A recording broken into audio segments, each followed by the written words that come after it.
started.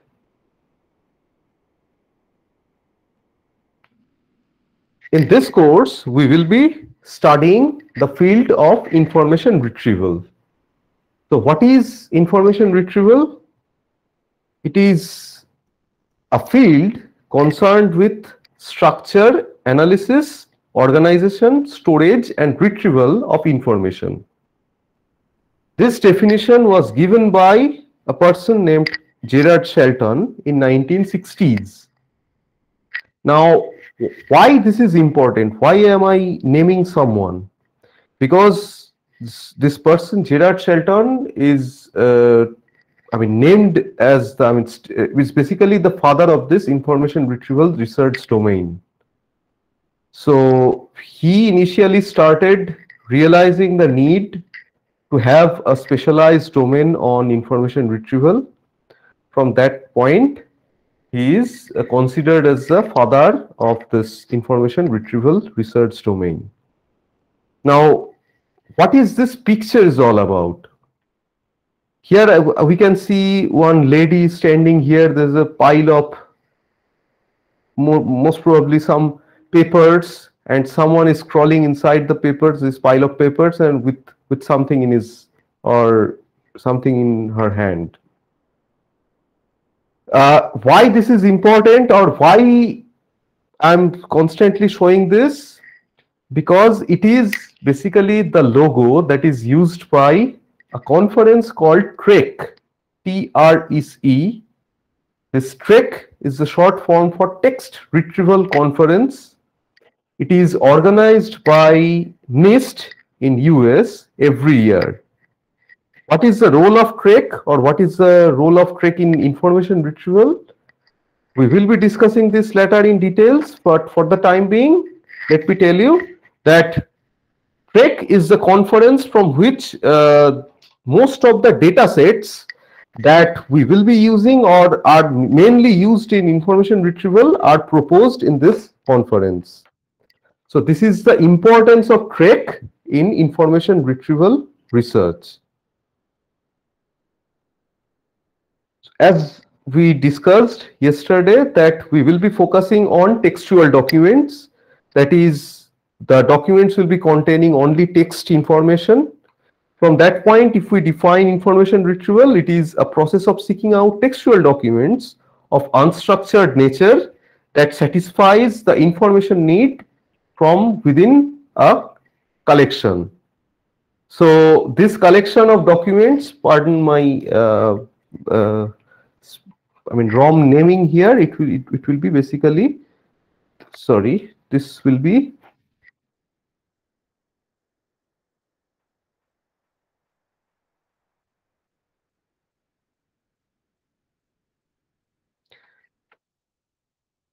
basically the corpus. So as I was using Beamer, so I mistakenly have written only the color here. So this collection of documents will be called as the corpus. We discussed why we will be focusing on unstructured nature data. We will be discussing in detail in this lecture. And as we discussed, information need is basically a keyword query, basically a set of keywords given by the user. Now, this was the entire information retrieval system, where the system is consisting of, so this is the entire information retrieval process, and this is the information retrieval system.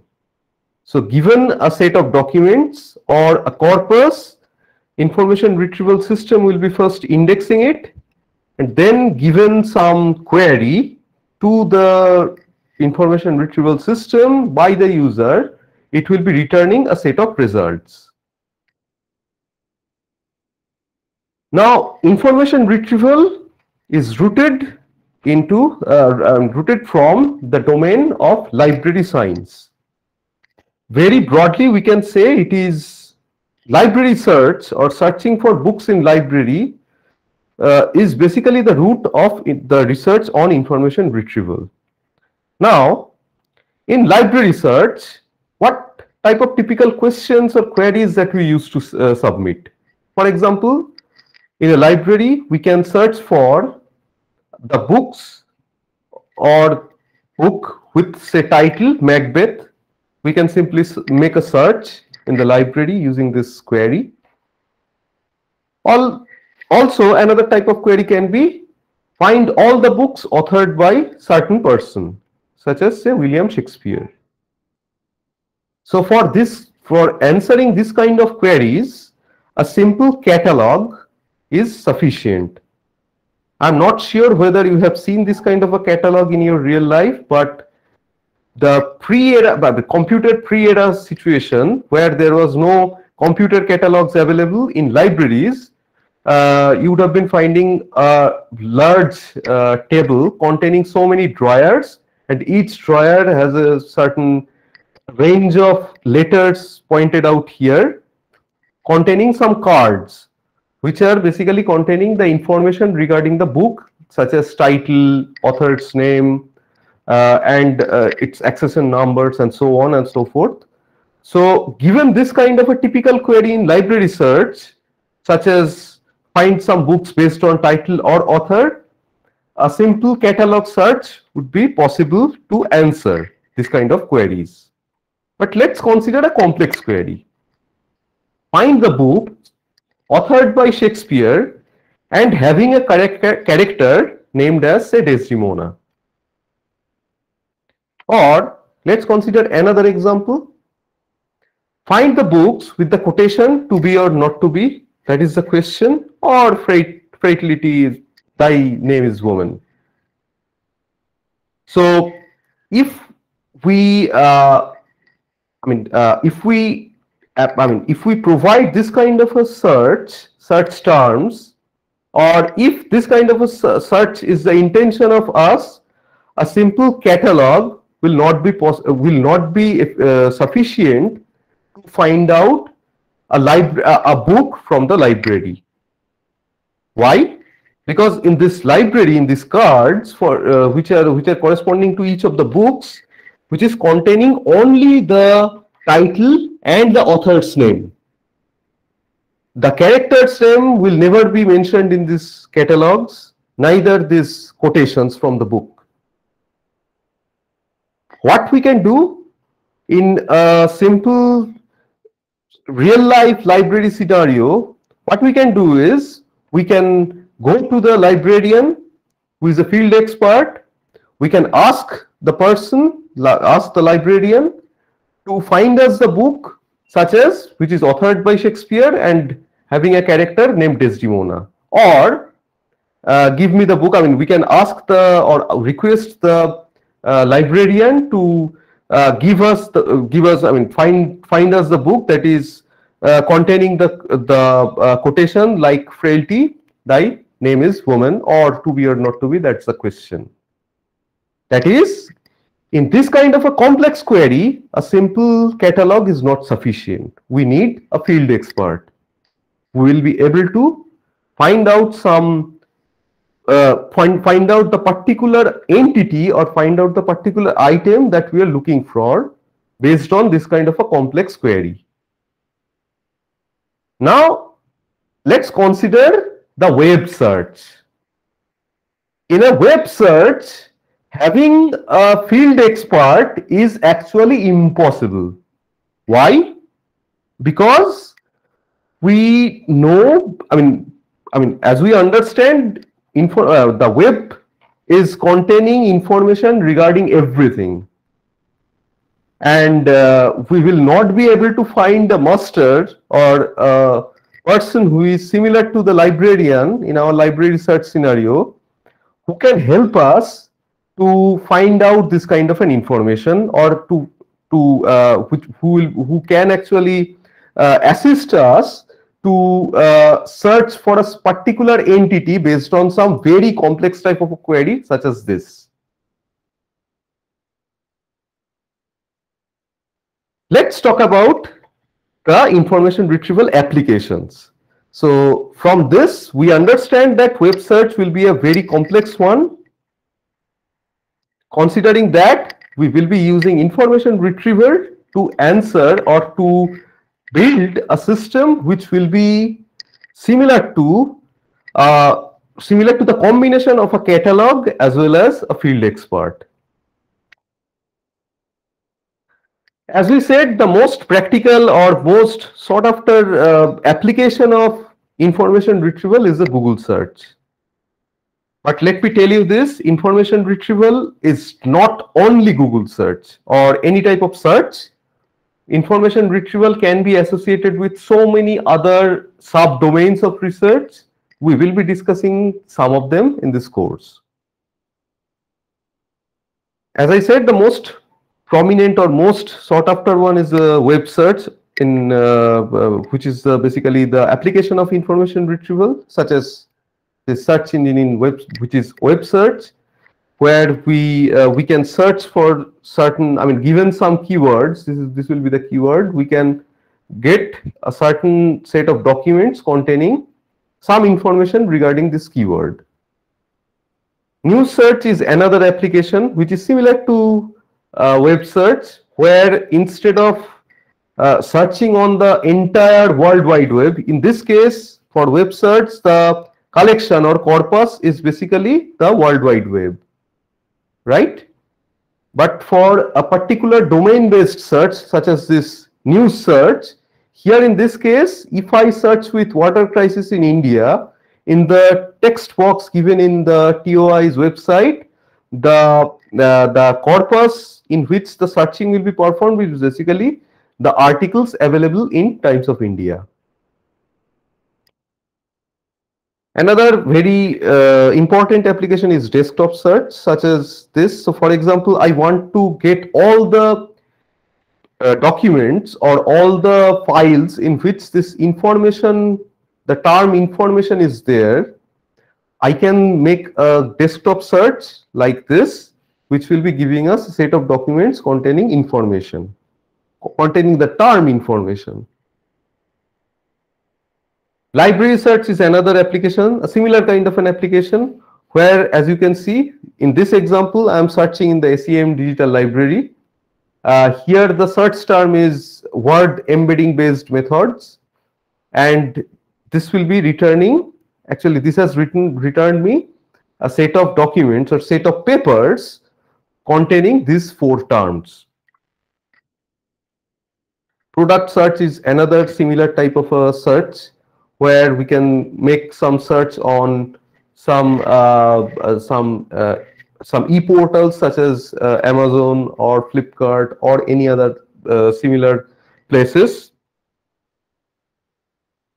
People search is another similar type of searching application, but there can be some other issues. Like, as you can see, there are certain filtering criteria that we can set. I mean, if I search with Saurav Ganguly here in Facebook, there are certain types of filtering approaches, like your friend. If I click on this, if I select this, this will be removed, or this results will be filtered with only the items which have a direct connection between my basically between my entity, basically the entity associated with me in the Facebook graph, and all the others will be removed. So this is a little bit of a complicated or more non-trivial searching scenario, but the basic is still basically a search engine. If we search, if we perform a simple search in a social media like Facebook, we will be getting a set of similar to 10 blue links as Google, which will be containing certain entities that are given as the search terms here. So I'm sure most of you have heard of this website called, or this portal called Stack Overflow, where we can search for certain problems or certain questions regarding from programming to some issues with your computer. There, if you perform a search like find text in files in Linux. It will be performing a search inside this Stack Overflow repository, and it will be giving you a set of results which is expected to be the answer to your question. Here, this is called community question answering, CQA, which is another research domain out of information retrieval, community question answering. So very broadly, these are certain IR tasks and applications like digital library search that we have seen in SCM Digital Library, desktop search, web search, which is the most popular one, community question answering search that we have seen in Stack Overflow search. Enterprise search is another type of search which will not be covered in this course. Federated search is basically if we have a set of results given by multiple search engines, federated search can actually combine them together to give you a single result list based on basically the union of these two results. News search is again similar to web search, but as I said, in news search, the domain will be fixed, such as Times of India, as we have seen in the example. For web search, it was basically the www or World Wide Web. But in this case, it was, as we have seen, it was Times of India. Social search is again searching with searching with certain person's name or some affiliation of some persons in some social media domain like Facebook or Twitter. Local business search, similar. Expert search is searching for certain expert in certain domains, such as a legal domain, where we can search for certain field expert in a domain. Image search, product search, video search, patent search, all are similar. Microblog search is another very important and very interesting domain, because in microblog we know people used to tweet, which is containing, earlier it was only 140 characters long.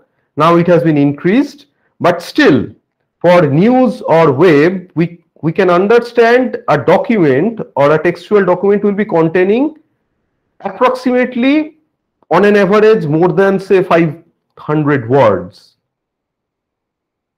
But for a tweet, it will be hardly containing approximately say maybe 15 words.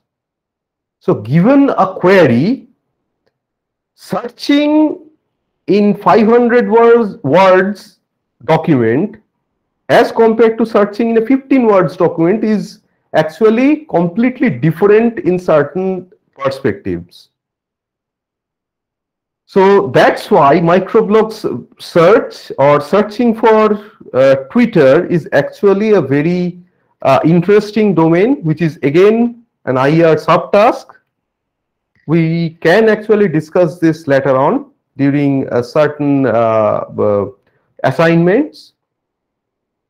Another application is recommender system, such as if we visit Netflix and if we like certain say web series, such as say Sacred Games, it will be giving us, as I hope you have seen, that it will be giving us certain recommendations, such as say Narcos or certain similar kind of web series or movies, which is having a similar kind of a genre.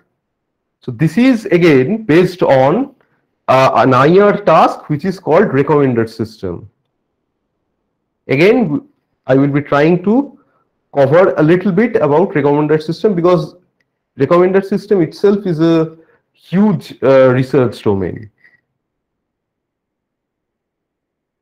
In this course, mostly the experimental part that we will be doing will be based on a particular searching, information retrieval scenario, which is called ad hoc information retrieval. So in ad hoc information retrieval, we will be given three things. Number one, basically a set of documents containing certain information. This will be the first thing that will be given to us. The second thing will be basically the query, for which we need to search for the relevant document from this corpus. So this will be the second item that will be given to us. And the third item is basically the relevance or relevance judgment of certain documents from this corpus for this query. So this will be the third thing that will be given to us in this ad hoc information retrieval scenario. So again, I am repeating with an example. Let's say I have given you a set of document which is basically, say, all articles published in, say, Times of India from, say, year 2000 to, say, 2010. Okay. Then this will be the first thing that I'll be giving to you in this ad hoc information retrieval research scenario or search scenario, you can consider. The second thing I'll be giving you is basically a query, such as, say 9/11 attack.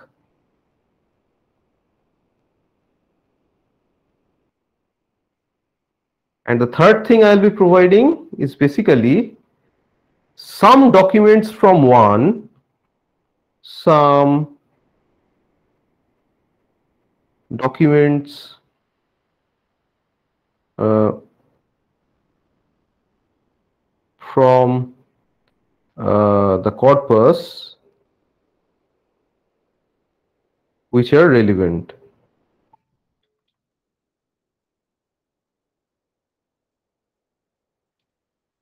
Now your task will be to build a retrieval model,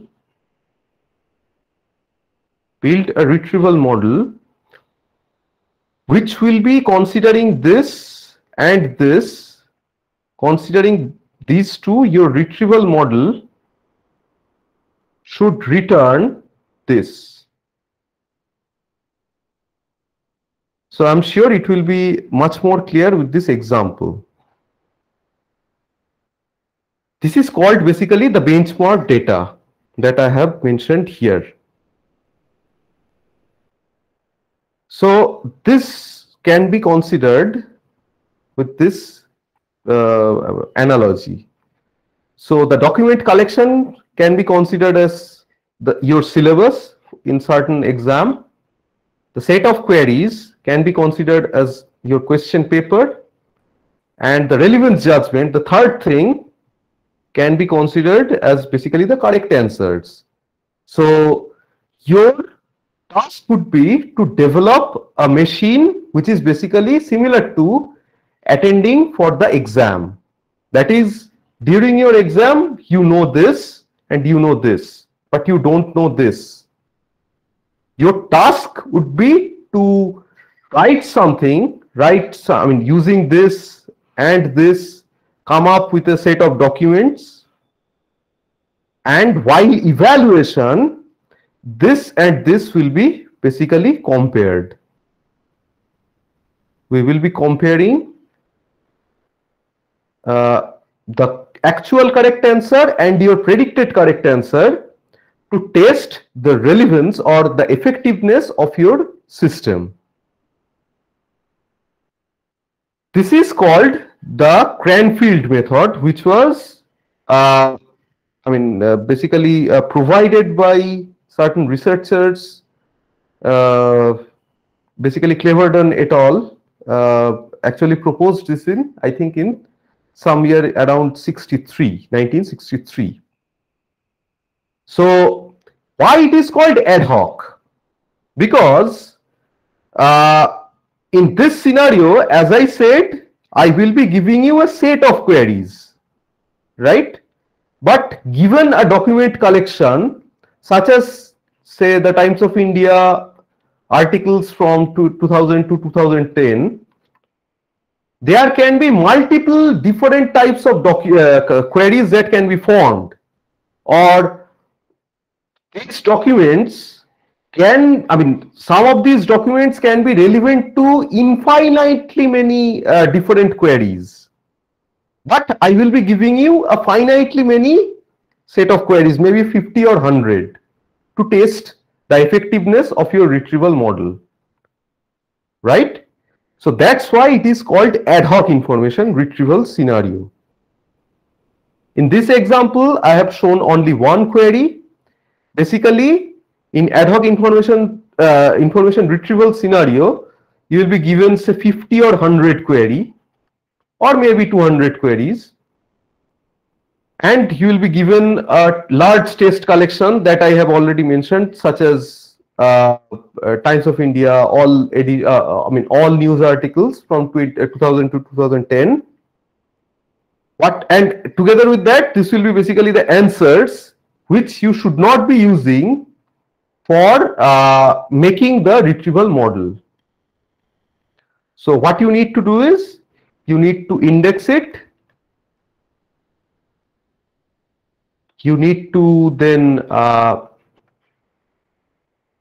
use this query. You need to develop this retrieval model using the query and the index, which will be giving us again a set of, giving us a set of documents ranked, say DI, DJ, DK, and so on. And we will be comparing these two, which is basically the evaluation of your retrieval system. Of course, there are, multiple person can actually make multiple retrieval models. If for say one query Q1, so let's consider we have two retrieval models, say M1 and M2. For query Q1, let's consider that M1 is better than M2. Can we say in general N1 is better than M2? No. We need to have certain more number of evidences. So that's why we will be giving you, or in this ad hoc information retrieval scenario, you will be given multiple queries, say 50 queries, for which you need to perform the using which you need to test your retrieval model. You will be making say M1, your friend will be making say M2, and at the end of the day they will be evaluated based on the performance that they are giving. And this relevance judgment is, as I said, will be used to compare the performance, and this will not be used while making this retrieval model. Is there any question? This is a very important part of this course. If it is not clear, then it will be very difficult to actually understand the rest of the course. Any question? Sir, could you repeat why we are indexing the document part? Yeah, this part I will be discussing. It is one of the fundamental part of this course. Document, if given a query, I need to search in say 100,000 documents. Right. So if I perform a simple keyword based search, like given the term say Osama, say Osama bin Laden.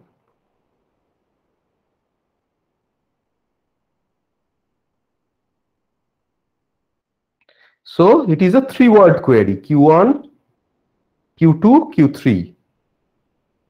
If I search for the presence of Osama bin Laden in all the documents in a linear way, that is, if we perform a linear search, it will be too much time taking. As you can see, it is 100,000 document. In reality, in web, as you can consider, there will be billions and billions of, maybe trillions of news articles or articles are there, web pages are there. So if we perform a linear search, it is not at all feasible to perform a linear search, because we need to search the presence of all these terms in all these documents. To make an efficient search, what we will be doing is we will be performing, or we will be making an index. How we will be making the index, that we will be discussing from the next class. We will be starting the discussion on making this from the next class. But for the time being, let's say you have an index, you are given a query. What you need to do is you need to develop a retrieval model which will be taking this query, Osama bin Laden, and which will be also taking this corpus or the index, and which will be returning a set of documents which your retrieval model thinks that it is relevant, or these documents are relevant to this query. This is the ad hoc information retrieval research scenario. Is it clear? I mean, this part we'll be discussing. Yes. Any further question? Please feel free to ask any question, because as I said, if this part is not clear, it will be very hard to understand the rest of the course.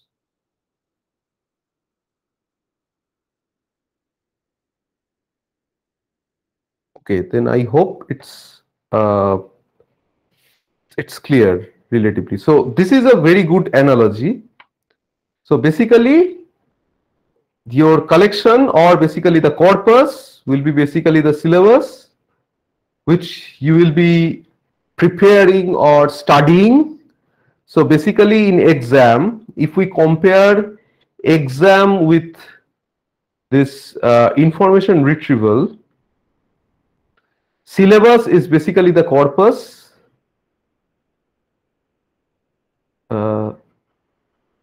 Syllabus is basically equivalent to the corpus.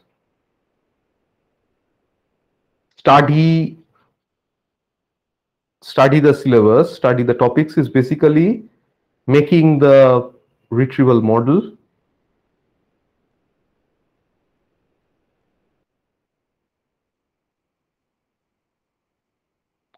Then question paper is basically the queries.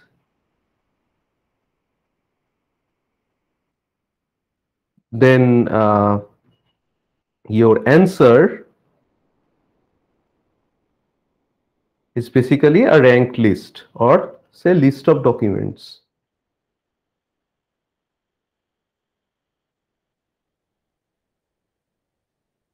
That's it.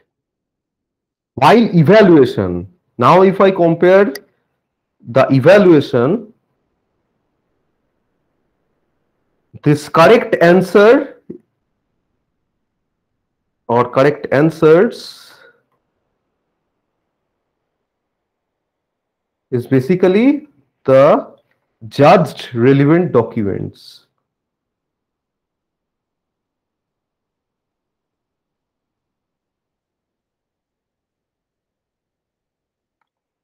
So this is the entire analogy between an exam scenario and information retrieval.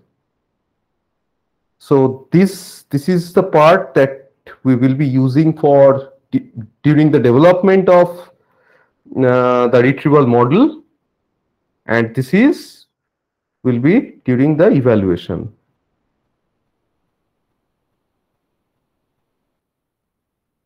Now, as I said, we will be focusing mostly on web searches. Now, as you can see, another application is actually visible here. This is basically a recommendations part. So if I search with Izar, people also asks, is Izar as good as IIT? What is the salary of Izar, and so on and so forth. These are given based on the popularity of subsequent queries that users have issued in Google. As you can see, this is Google. This snapshot has been taken from Google. So this is another application of information retrieval, this kind of suggesting some similar items.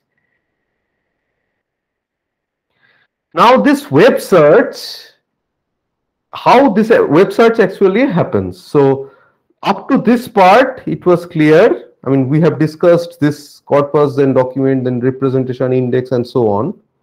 For this web search, there is actually a thing called spider or a web crawler.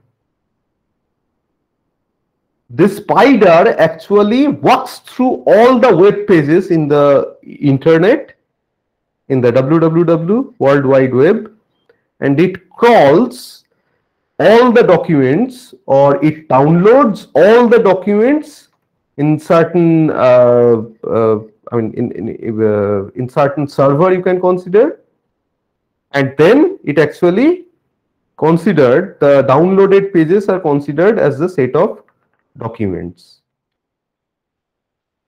Now, how this crawler actually works? So it is basically a process used by search engines to automatically download pages from the internet.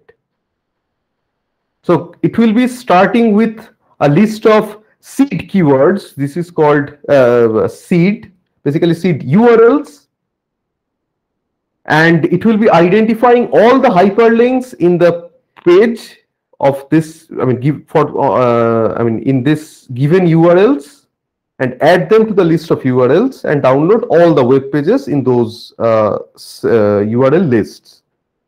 So how this web crawling actually works, the basic algorithm is like this. Initialize a queue with initial set of seed URLs. For example, if we want to crawl our website, our institute website, that is, I can exclude this, say ISAR col.sc.in.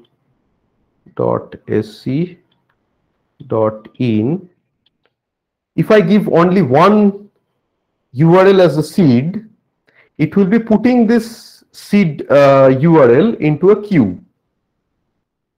Note that there can be multiple web URLs that can be given. Let's say in the seed I can also give, say, ISI cal dot sc dot in. In that case, it will be containing 2 URLs as a seed. Then there will be a while loop. While this queue is not empty, I will be first removing that page. I will be performing one remove operation from this in this queue, which will be giving back me the oldest page that was inserted in this queue. If this page, which is removed, is not an HTML or PHP or any similar textual information related content, then I'll be continuing. So basically, this is basically excluding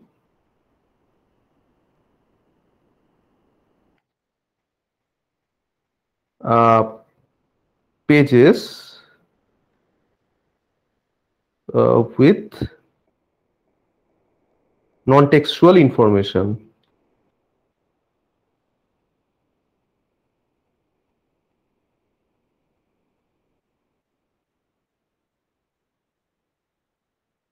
So I'll be continuing. Continuing means I'll be taking the next page. So again, continue will be taking the execution from here to here. If the queue is not empty, again I'll be taking the next page and will be continuing the operations.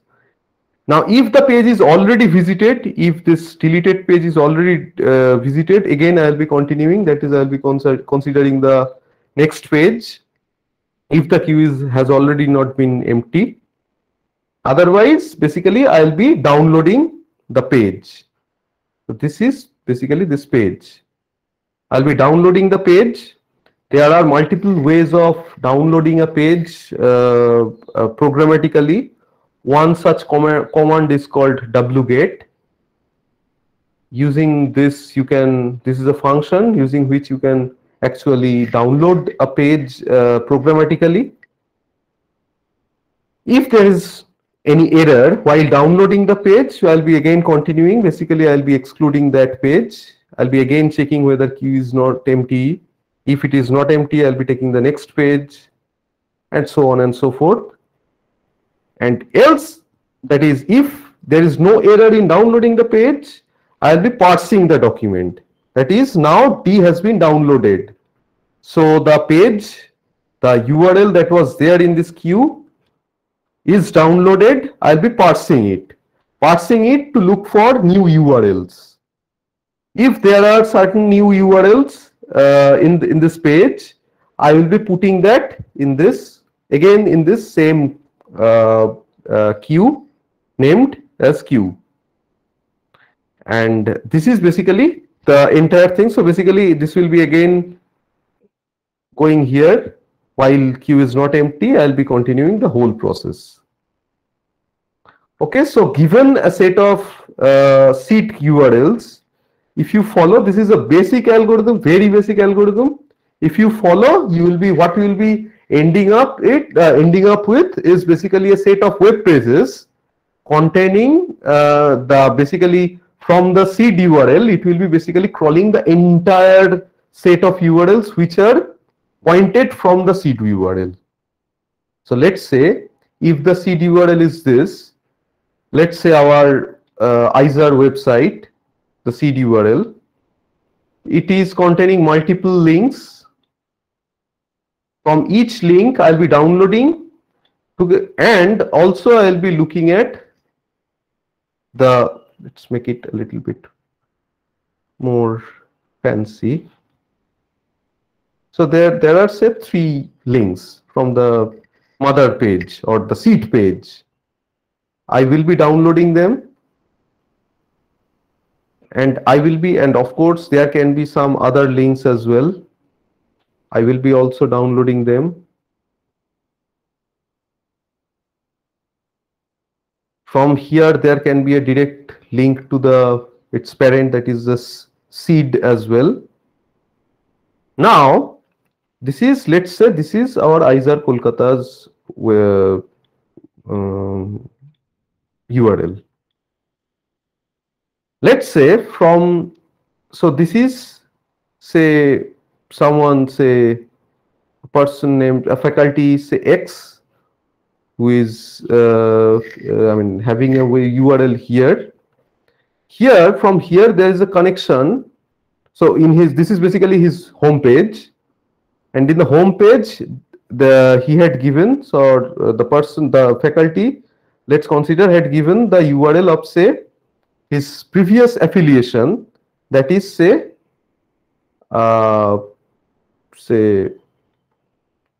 ISI. So this will be basically ISI's homepage, and there can be multiple links from ISI's homepage as well. So even if we are starting with a seed page of IZAR Kolkata, we might have end up with a set of documents which are present in the ISI website as well. Note that this is not actually IZAR Kolkata's domain. So even though we are starting from an in-domain URL, based on the documents that it is containing, we can actually end up with a set of documents which are outside the seed domain. Any question regarding this?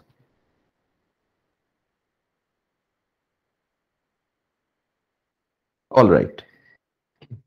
Sir, one Yes. question. Yes. From this picture, that here we are searching from IZAR, and in this way we can reach to the ISI domain.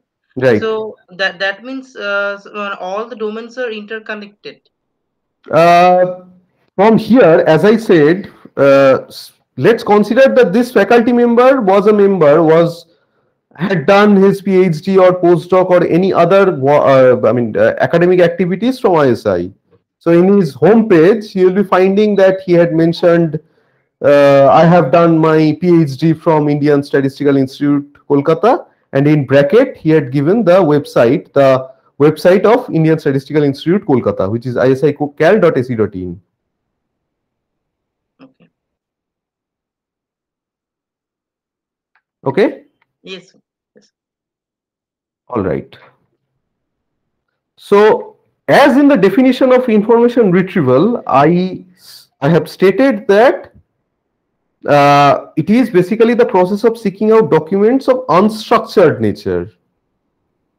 And in the last class, I mentioned that structured documents are basically relational database documents. Now, how they are actually different? For structured documents, which is basically databases, we generally refer the information, store the information in a table having certain column name or row name, like name, country, runs in this example. And the type of search that we can perform on this type of structured data, that is database, is basically either an exact match or a range match. Exact match such as runs, say name equals to Sachin, or range based match such as say runs greater than 12,000. So this is the way the informations are stored. This is the way the information will be stored in the database, and this is the way basically the retrieval will be performed in the database. As compared to that, in structured data handling, all the documents will be considered, or all the information which were there stored in tables in database will be basically free-form text, as we have discussed, basically a set of keywords, and it will allow us to search based on some term queries as well, like find all documents with 22B Baker Street, or find all web pages regarding betting in cricket. This kind of vague type of a query is also possible in unstructured data, because the data or the document is basically free-form text. So it is basically a set of documents containing some terms, containing certain terms. And we can, of course, provide another set of terms, which is basically the query. This is the document. We can perform some kind of a match. A simple type of match will be whether these three query terms are present in this document or not. But this kind of a search is actually not possible in databases. So in database, the items to be stored is called record. In information retrieval, they will be referred to as documents. And the search, as I said, will be typically, well-defined search will be performed on well-defined fields, such as here the search is, for this range search, it is on runs. This is the name of the field. Here for this exact match, this is the name of the field, which is country. This kind of exact well-defined fields will be there. And and of course, as compared to DBMS, textual similarity computation will be much more difficult. So if we compare, say, fetching records from DBMS, find records with balance greater than $50,000 in branches in American Express Bank. If we store this information for all these, for all the account holders of American Express Bank, this can be performed. But let's say we have a large dump or a large corpus of everything. Then performing this kind of a query is impossible for DBMS. But if we store them in a document based on certain term overlap or some complicated scenario, not always complicated, but non-trivial scenario, we can actually perform a comparison. So in short, IR for the query in case of IR is basically free text. For our DBMS, it is basically a structured query language. Query specification is for IR is basically incomplete, that is vague. As I have said, Indian captain. The information need was I want to know the captain of Indian cricket team, but I had given the query as Indian captain. It is actually incomplete. But still, as we have seen, information retrieval system will be able to retrieve or will be able to give us a set of documents which will be relevant. For DBMS, the query specification is complete. That is, it should be specific, otherwise it will not be able to do the matching. For matching, as I said, it will be vague, it will be exact. For items wanted, for IR, it will be relevance, based on the relevance. For DBMS, it's based on all matching, either match or not match. For the ranking of items in IR, it will be based on the relevance, but there is no ranking scenario in case of a DBMS. Of course, we can perform an explicit sort. In that case, it will be ranked, like sort by the balance.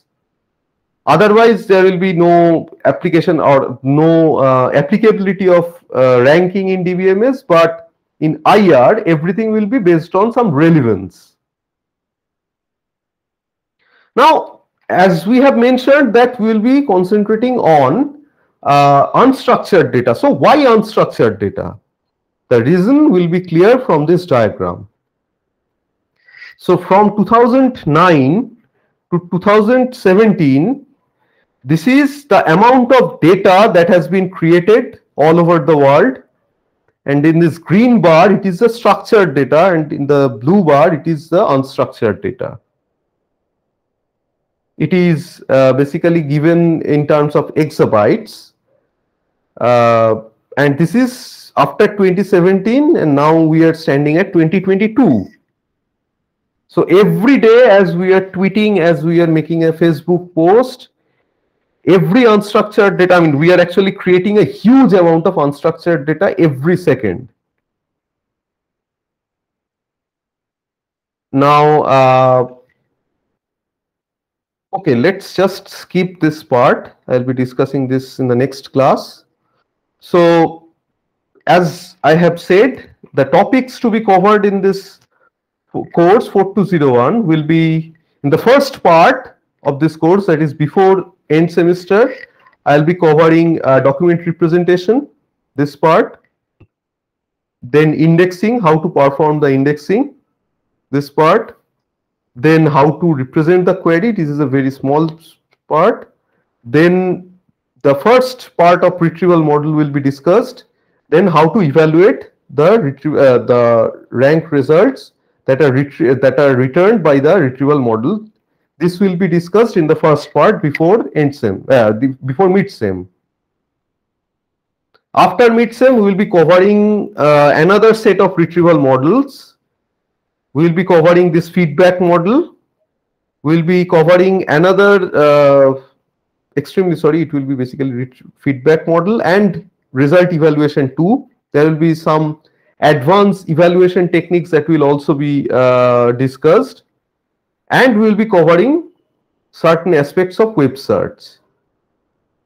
And throughout the course, very soon we will be starting with PyLucin, which will be helping us to to do certain jobs pretty easily. As I said, this is an industry standard search engine that is used by many many famous industries as well. So in the next class, we will be starting with document representation and indexing. Okay. Thanks a lot. Any question?